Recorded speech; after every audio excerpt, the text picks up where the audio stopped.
So interest rates have held. But what does this mean going into the fall? 4 things you need to do. Number 1, you need to really know your finances. Number 2, you absolutely need to know the value of your home because the market's changed. Number 3, very important to have a plan B and a plan C. And number 4, you cannot wait too long.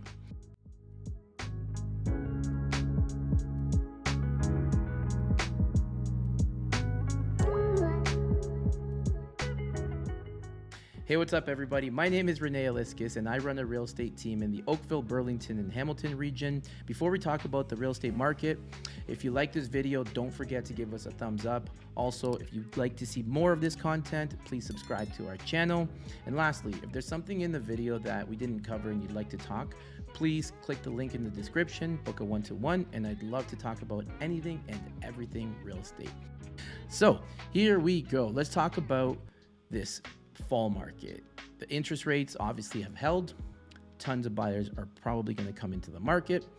Very important right now that you focus on your financing. Be ready, get approved. If you're thinking of selling, look at your mortgage and look at your expenses. You just got to really do a lot of homework with your financing. The second thing, you need to know the value of your home. The market's changed, and we talk to a lot of people these days, and everybody thinks that the market's so bad and that the values are not there, but in fact the values are up versus last year. We'll talk about that later. You need to have a plan B and a plan C. In some situations, you may need to downsize from your big home to another home. You may need to switch cities or just neighborhoods, but you really need to think about your finances and your whole overall situation. You cannot wait too long. A lot of people have been waiting. Tons of buyers will get back into the market, and I really do feel that starting next quarter, maybe mid next year, we're going to see rates go down and a ton of competition will happen all over again. So don't wait too long. Now, the prices, they are up again, and I will get into this, but we are up versus 2022. The numbers don't lie, and this is normal. Like when we leave the summertime and we jump into fall, we do see some increased inventory, increased buyers, and the market does get a little more competitive, so stay alert out there. The inventory is pretty healthy overall. I'd say it's been nice. Like there's options and there's a whole wide variety of price points, so it's pretty healthy. But I think that inventory will start to diminish in the next few months. And the one cool thing that I'm noticing is we're seeing less homes sell over 100% of asking price. A lot of agents were pricing really low, trying to get bidding wars. Even in this market, they're just trying to spark that. We are noticing that a lot of homes are selling between 2 to 3% below list price, which is awesome.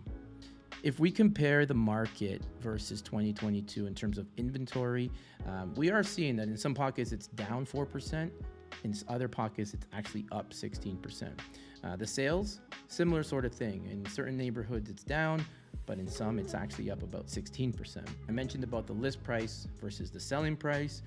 Anywhere from 2 to 3% is pretty average, and that's what we tell clients when they're curious about how much can they negotiate on a list price. Now, sale price versus last August. This is huge, and I'll get into it shortly in more detail, but the detached market was amazing. It was up anywhere from 7 to 9% in Oakville, Burlington, and Hamilton. This is huge. The townhouse market was down in some pockets about 3%, but in other pockets it was up 7%. And the condo market was down in some pockets around 11%, but up around 1%. So I'll get into that in more detail right now. Let's jump into it and let's look at Oakville. Year over year, Oakville's doing incredible. The detached market is up 8%. The townhouse market is up 7%, and the condo market is up 1%.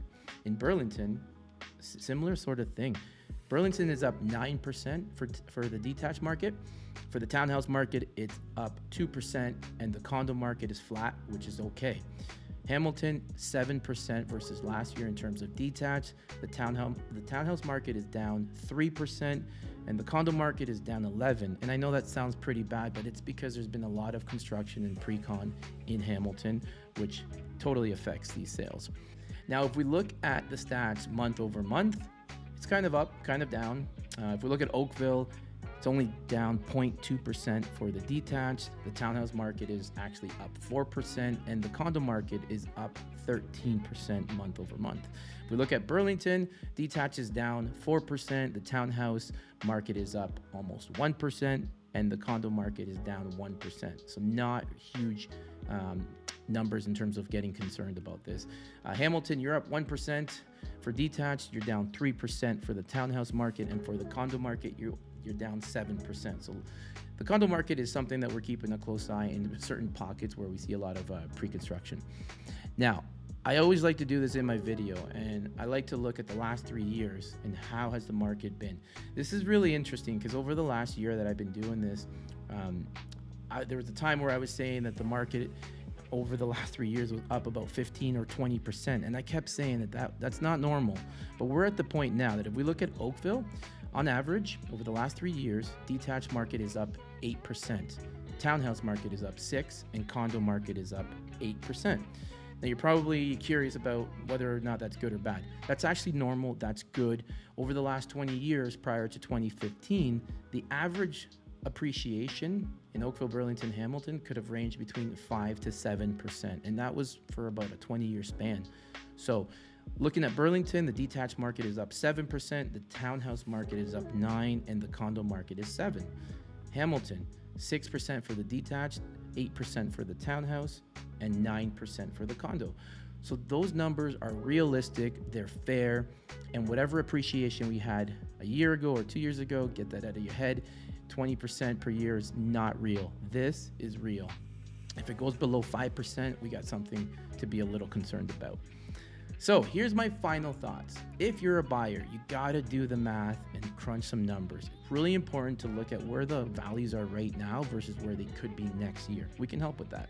If you're a seller or thinking of selling, you need to price fair in this market. If you price fair, you actually will attract a lot of buyers. If you go too high, it's gonna sit on the market.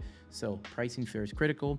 If you're a first-time home buyer, I know you've been waiting and you've been on the fence for a long time, but if you can afford to get into the market this year, highly recommend it. There's gonna be tons of competition next year once those rates start to drop. If you're an investor, so similar sort of advice. I know lots of people are looking for building lots or bungalows to knock down and build beautiful custom homes. Right now, there's actually some decent prices out there. I feel if you wait till next year, tons of other investors are gonna get in the market and then the competition starts again. So overall, if you're on the fence, just be careful. Don't wait too long. You gotta chat with us. We'd love to help and give you all the advice. My name is Rene Aliscas. Thanks for watching our video. If you liked it, please don't forget to give us those big thumbs up. If you'd like to see more of these videos, subscribe, tell your friends. And if there's something that we didn't cover in the video, click the link in the description. I'd love to connect, book a one-to-one, and chat about everything and anything real estate. We live here, and so should you.